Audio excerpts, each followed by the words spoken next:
রাধে রাধে বন্ধুরা, সবাই কেমন আছো? আশা করছি যে যেখান থেকে আমার ভিডিওটা দেখছো সকলেই ভালো আছো।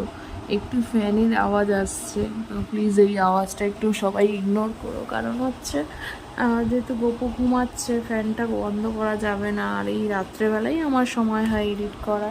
তো এই দিনটি ছিল 17ই অক্টোবর, আমার গপুর জন্মদিনের দিনের ভিডিও। তো যেহেতু নানান কাজে ব্যস্ত থাকার জন্য ভিডিওটা এডিট করা হয়নি আর তোমাদের সাথে শেয়ার করা হয়নি। আর গপুর জন্মদিন বলে কথা, তোমাদের সাথে শেয়ার না করে পারি? তো যেহেতু আমার অফিস ছিল সেদিন, ছুটি পাইনি, তো সেই জন্য রাত্রেবেলায় গপুকে সব কিছু করে দিয়েছিলাম।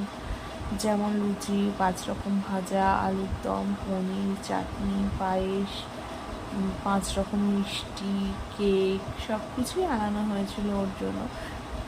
অবভিয়াসলি নিরামিষ কেক। তো কেমন লাগলো প্লিজ কমেন্ট করে জানিও সবাই।